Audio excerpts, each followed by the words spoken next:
Basically, in order to provide the best possible base for discussion, not only of research findings or outputs, but of motivations and methodology as well, my short input tonight has a dual aim. Besides making the point that along socialism's built legacies, its planning practices and also unrealized plans have had a conspicuous impact on post-socialist urban development, I will also attempt to contextualize this claim within a broader discussion on the relationship between socialist and post-socialist urbanization. As Marina already kindly mentioned, in 2019, I published this book in the hope of constructing an abstract model of post-socialist urbanization based on the single case study of Budapest's urban development planning and governance between 1990 and 2010. And you know, Budapest's recent urbanization, which is probably the case with many other Central Eastern European counterparts, is only comparable in its scale and impact to the developments around the turn of the 19th and 20th centuries and after World War II in the 1950s. And the first big wave of transformation was closely linked to a general trend towards urbanization driven by the rise of industrial societies over Europe and encouraged by the state. The second was marked by an ideological blueprint forced on the country by a socialist great power. And in contrast, the recent developments have been generated by market forces and private demand and offer a wide range of new symptoms demanding scholarly investigation. And basically my own research had a twofold starting point. Its first initial position was the realization that the first generation of studies on post-socialist transformation had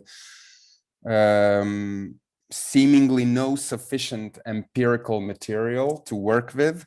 And so they could only provide rather vague descriptions of the general trends that have characterized the era. And the lesson when I started seemed to be that in order to better understand the numerous variations the post-socialist phenomena appear in, further comparative and generalizing work should be preceded by the establishment of a pool of thorough case studies on the basis of which synthesis can then be conducted. And this is why my research focused on the single case of Budapest's post-socialist urban development as just the first one in a line of studies that are to be carried out on other cases in the future, not necessarily by me, by other scholars like you. And everyday experience offers a large number of seemingly disjointed and unsystematic microphenomena characterizing this period's urbanization in Budapest. Everyone has a story. Everywhere you look, you see something. And somehow this observation takes us to the second starting point of my research, which was the consideration that these phenomena are systematically related and form a pattern. So their appearance is not random. And my hypothesis was that their coexistence is not random, but has to do with systematic background factors that can describe both the interrelations between the different phenomena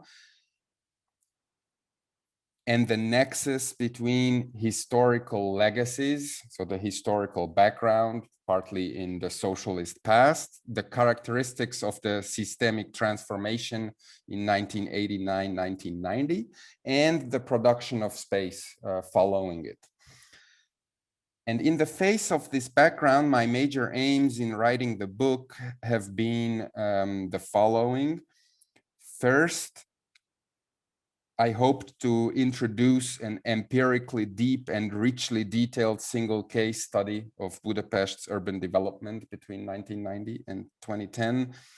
My second objective has been constructing a systematic explanation of the seemingly disordered facts characterizing this recent period's urbanization. And third, as mentioned before, it has also been my motivation to describe the systematic background factors in abstract terms, so abstracted from the specificities of the case of Budapest, in order to provide base for future comparative studies of other cases in the region. And although focusing on a particular case, the book provides more than a description of just one case under investigation. It tries to interpret and explain the case in terms of a general conception. And for this aim, I constructed a model consisting of three explanatory blocks. And each of these blocks establish links between particular historical background conditions, which you see on the left, on the one hand, and the symptom group of Budapest's recent urbanization on the other, which you see on the right side, and the three arrows represent the building blocks. And constructing such a model is a work of abstraction. One has to set aside many particular facts in order to get a model capable of providing plausible explanations for the syndrome to be explained. And I will call its building blocks, so the three dotted arrows, narratives. And a narrative, in my usage of the term, is basically a theoretical construct that interprets and explains a story by identifying its main variables and how they are related to each other.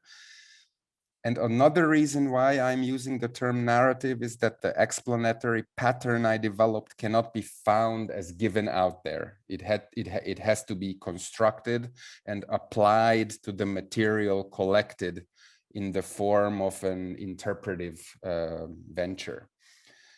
And finally, I called the three narratives socialist urban legacy, decentralization, and Kulturkampf narratives, respectively. And the first reveals that some of the main spatial structural phenomena of the post-socialist transformation find a partial explanation in the internal tensions of socialist urbanization. The second discusses impacts of excessive decentralization in property and governance that followed the regime change, while the third establishes links between deep cultural and ideological cleavages left over from the interwar period and not allowed to be openly discussed in socialist Hungary, and the missing consensus on how Budapest's buildings and public spaces of cultural significance should be developed decades later in the 1990s. And, you know, we might ask if these building blocks are isolated from each other, if they explain separate groups of phenomena.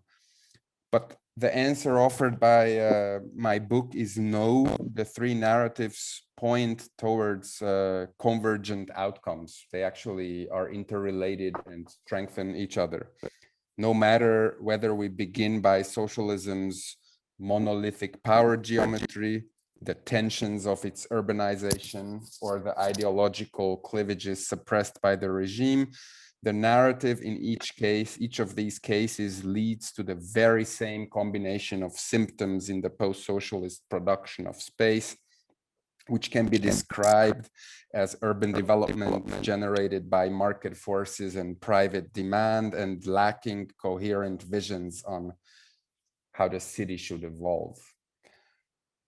And next, I try to exemplify the working of the model in establishing these links between socialism's legacies, which you see again on the left, and post-socialist urbanization's phenomena on the right by briefly introducing 5 substantial controversies or tensions of socialist urbanization and the impact they have had on Budapest's recent post-socialist development.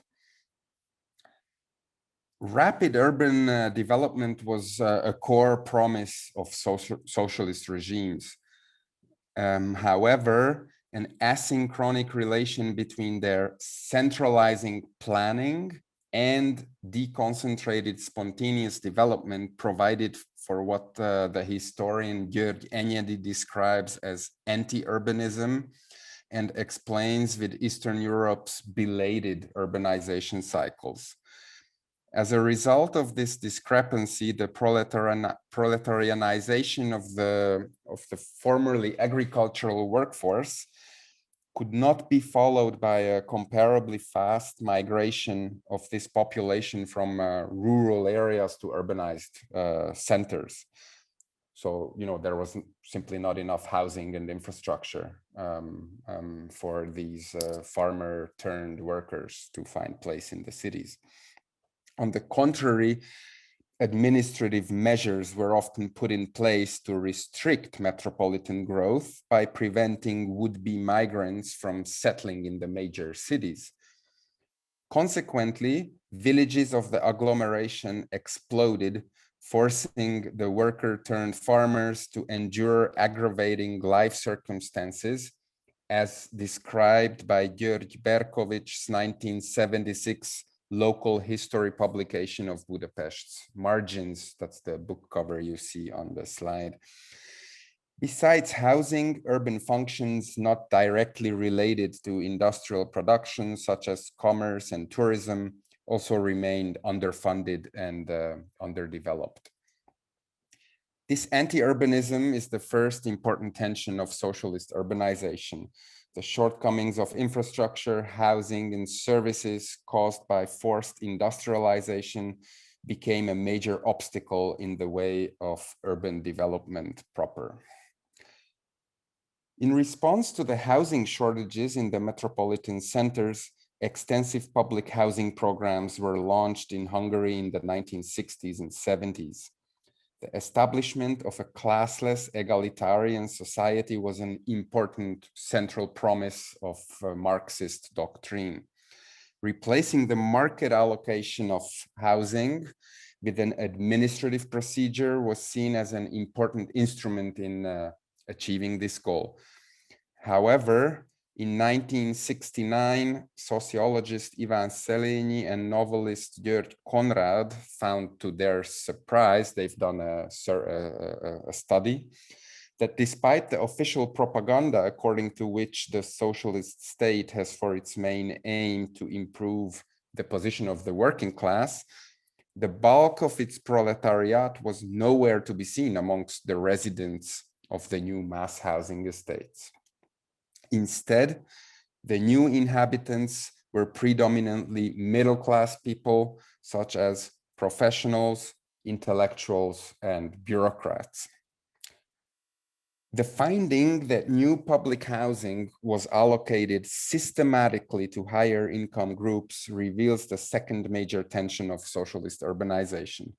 Instead of eliminating disparity, its administrative allocation procedure resulted in a new kind of inequality, one based on access to redistributive systems.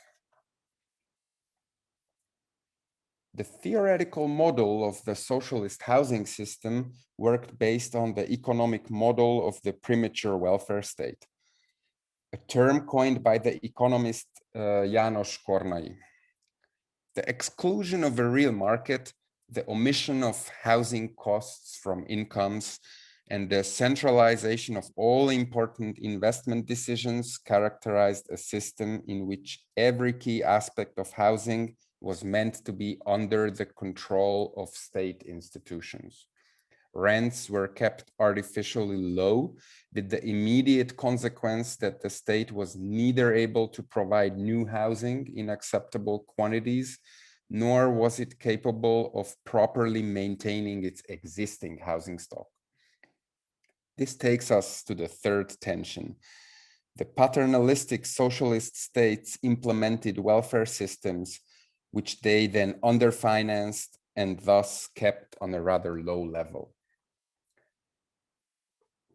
The planning of economic, social, and spatial development was carried out under socialism by political authorities and state agencies. The Polish geographer Bohdan Jalowiecki pointed out, however, that planning decisions were often made under pressure by competing state enterprises.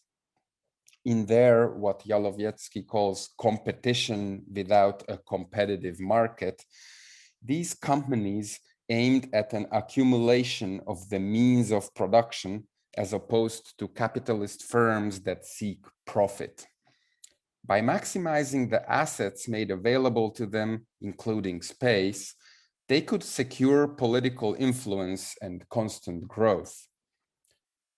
Priority given to industrial expansion, the elimination of land rent and land value, and the competition of enterprises for space have led to an archipelago of extensive industrial land use in central areas of cities, which I will call the fourth remarkable tension of socialist urbanization.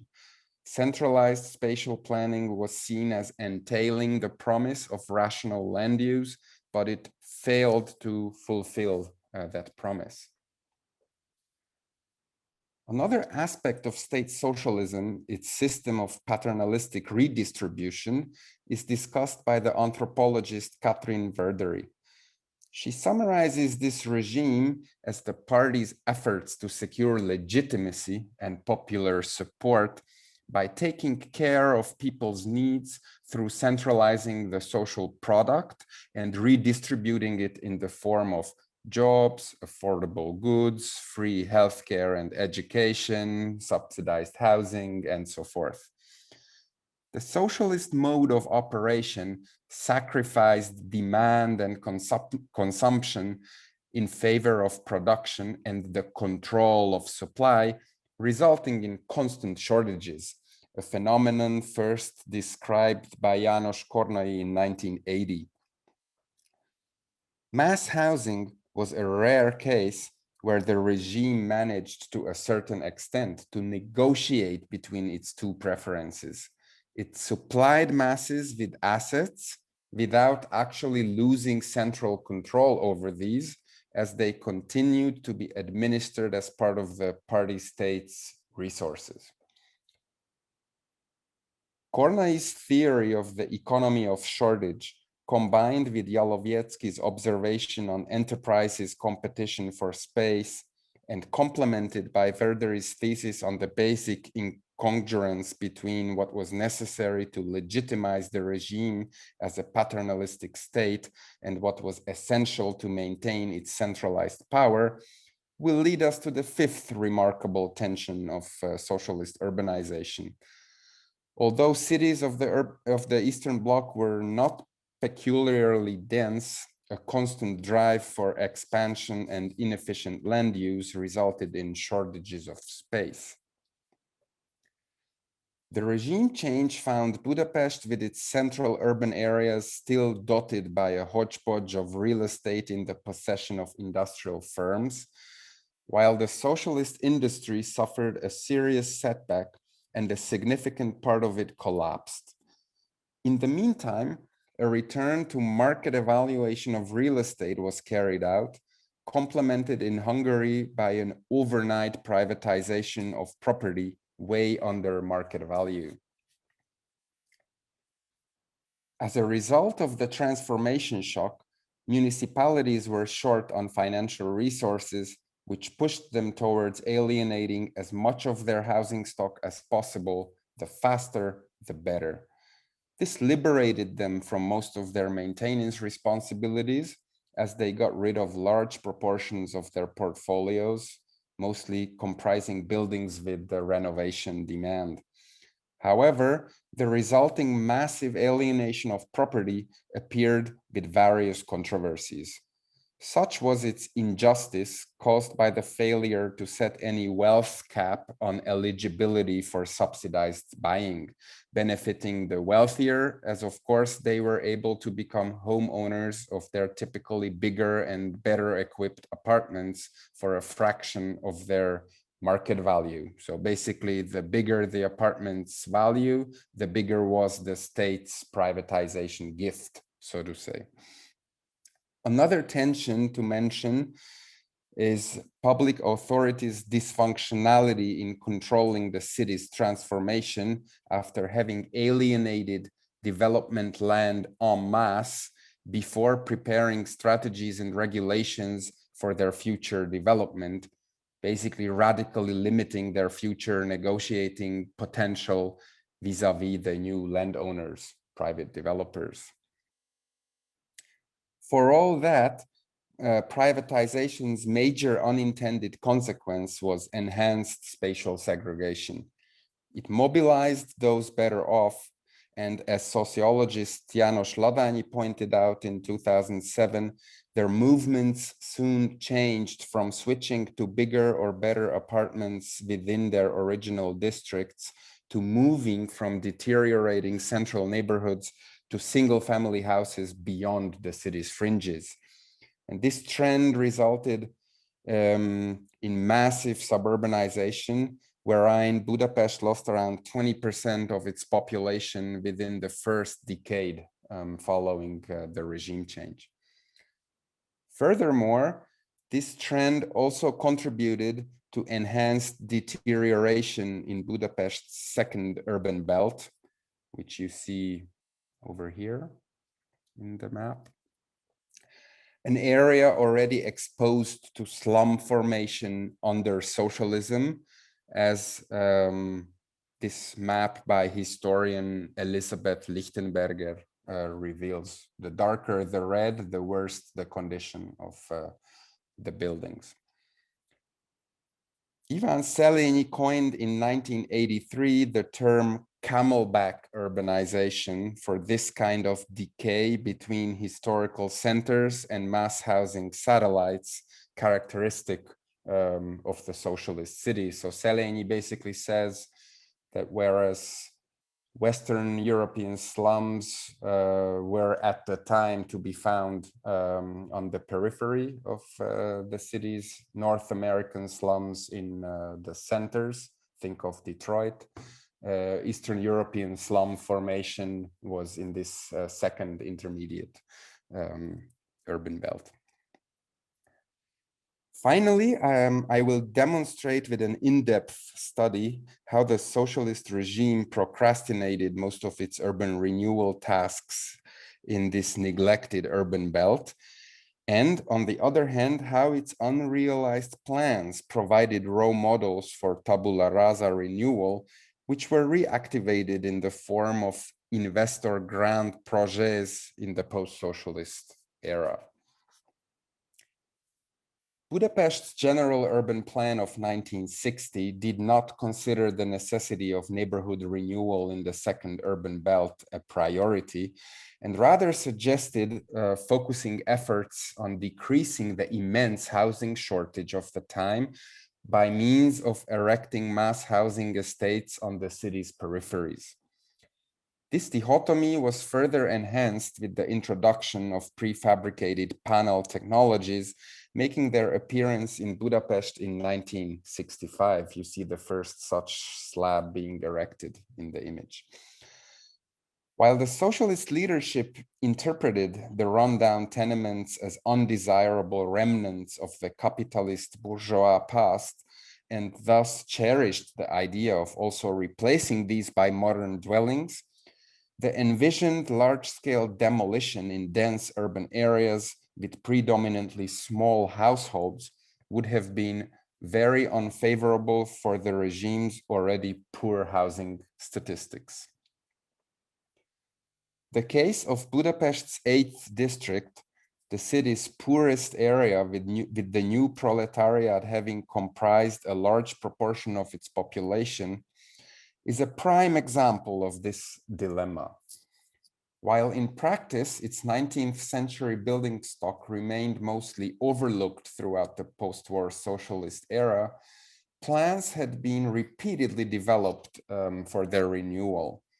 These schemes also testified to multiple significant paradigm shifts in Budapest's socialist urban planning, which I will try to walk you through in the next couple of minutes.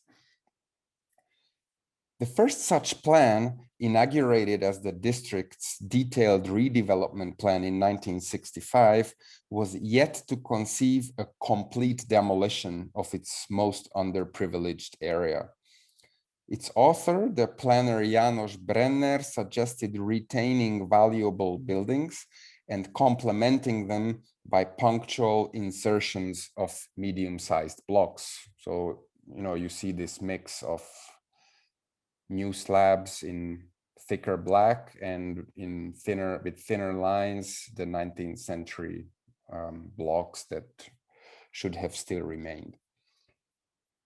The street network was also projected to be preserved in its original form, albeit the plan proposed erasing 55 acres of dense urban tissue in a development that was planned to become the pilot model for the socialist renewal of deteriorated downtown areas. In the development's first phase, planned to be carried out between 1965 and 1970, a total of 4,000 tenement flats were supposed to be torn down and replaced by 18,000 modern apartments exclusively in slabs of 10 stories or higher. Instead, a mere 665 apartments were built by 1971 in 4 16-story high-rises, 3 of which you see in the image. However, the same year has seen the project's rejuvenation following a new plan by Árpád Mester, another chief planner of the city council. The modernization of Brenner's preceding plan became necessary for 2 main reasons. Firstly, by this time, the district's building stock had decayed further to an extent that the city council was moved to consider a full tabula rasa redevelopment based on prefabricated mass housing scheme made possible by the appearance of new panel housing systems. Secondly, the requirements or norms concerning public services and institutions had been raised, demanding more radical renewal.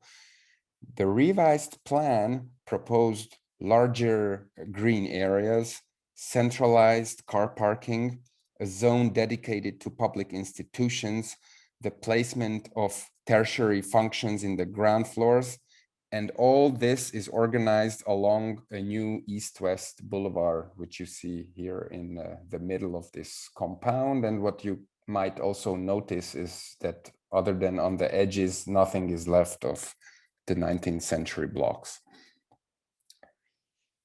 Despite the soaring ambitions, new slabs were continued to be erected in very small numbers, and the renewal kept on missing its target numbers by wide margins.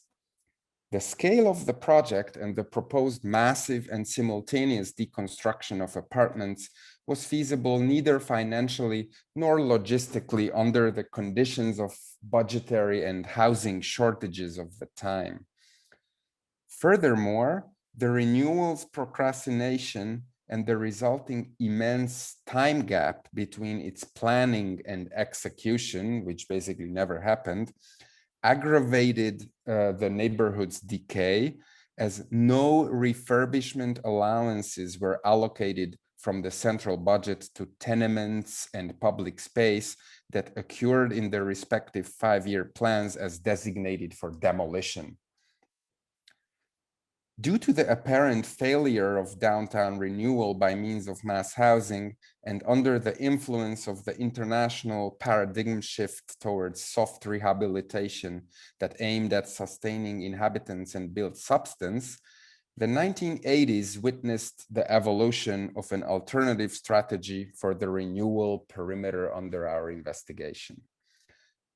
Noteworthy is the fact that the gradual decentralization of spatial planning culminated in 1986 in a decree of the Council of Ministers, which delegated the competence of enacting general urban plans from the central government to the city councils, and in the case of Budapest, lower level planning, such as this one, became a competence of the districts themselves.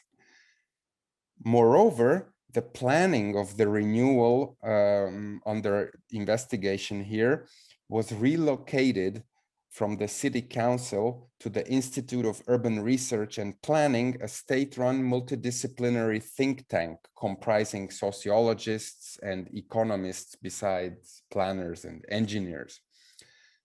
The protection of the local social and economic networks, urban morphology, and building types was in the focus of the revised renewal strategy, authored by architect Anna Percel and her team.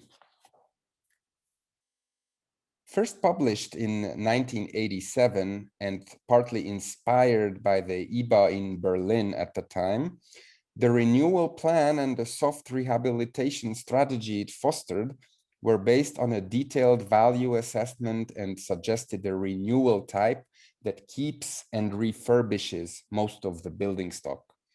The idea was to replace the most dilapidated units, to loosen up the urban structure, and to implement a network of meandering green open spaces throughout the area, which is in great contrast to this central axis planned beforehand.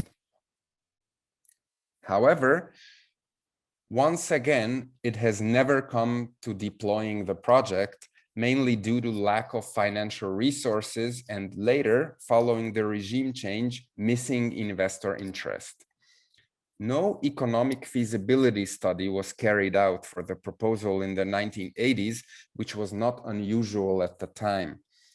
The work of state-employed urban planners was limited to proposing normative plans and visions, whereas the task of assigning budgets to these was reserved for political authorities. This often resulted in huge gaps between the plans and financial realities, and thus in development projects regularly getting frustrated, visible in the case of both the 1965 and 1987 schemes.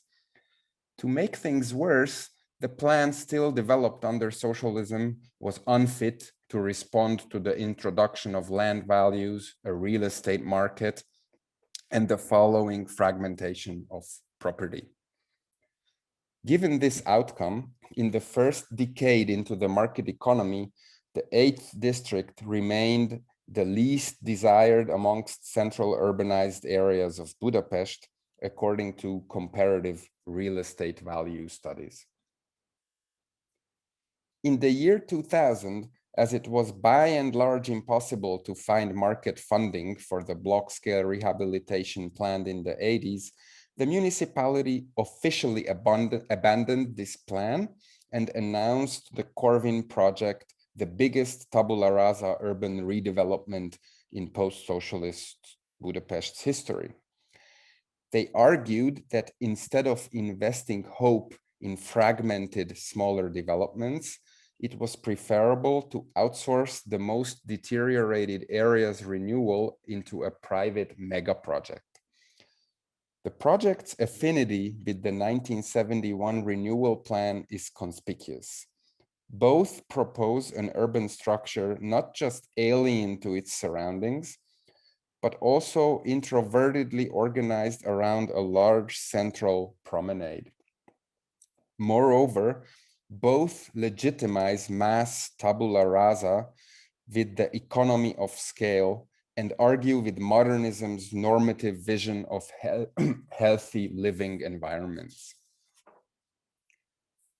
Demolition and construction of the project's first phase, including the 800 meters long central promenade, commenced in 2005, following the relocation of former tenants and the compensation of property owners. All in all, 500,000 square meters of floor area is planned to be built. Most of it is built by now, making the Corvin Quarter the largest urban renewal in Central Eastern Europe.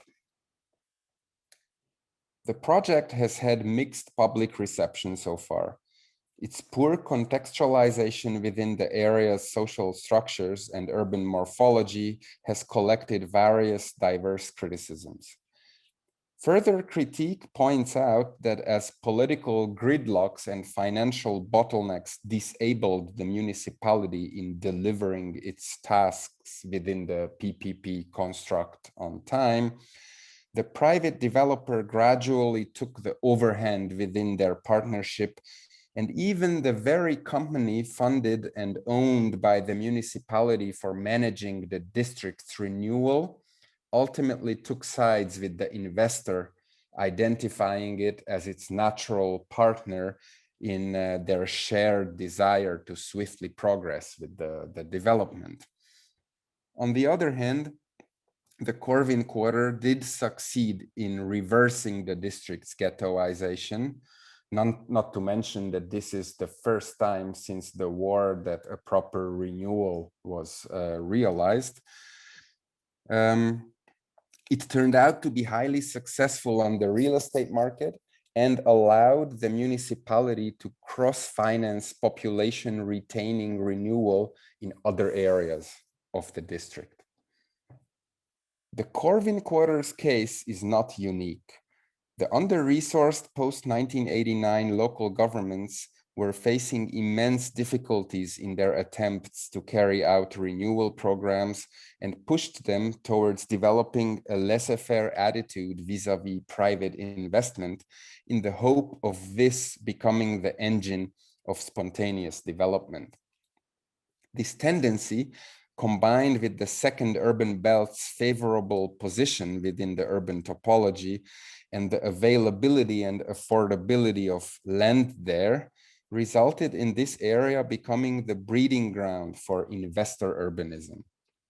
This is how, decades later, socialism's housing inequalities, its immature welfare state, and irrational land use, mediated by the second urban belt's deterioration, the collapse of the socialist industry, and the massive privatization of real estate, have led to an urbanization mostly characterized by business-dominated development projects not integrated into any grand urban design. Moreover, these developments also testify to the significant impact socialism's unrealized plans have had on shaping the post-socialist city's development by providing a role model for its deteriorated neighborhoods' clean slate renewal. And I think here it's important to mention that when we talk about a role model, we don't only refer to the plans themselves as products, but also to the discourse and the culture of planning that is also partly rooted in this socialist past. Historical path dependencies and local peculiarities of the transition from socialism to market economies resulted in variations concerning the outcomes in the countries of the former Eastern Bloc. Nevertheless, the phenomena of post-socialist urbanization find partial explanation in the legacies of socialism's production of space and planning practices in all formerly state socialist countries of the region. Thus, I take the Budapest case to be a distinct story which, when closely examined, reveals itself to be replete with paradigms of general significance. And with that, I thank you very much for your attention, and I'm looking very much forward to the discussion to follow.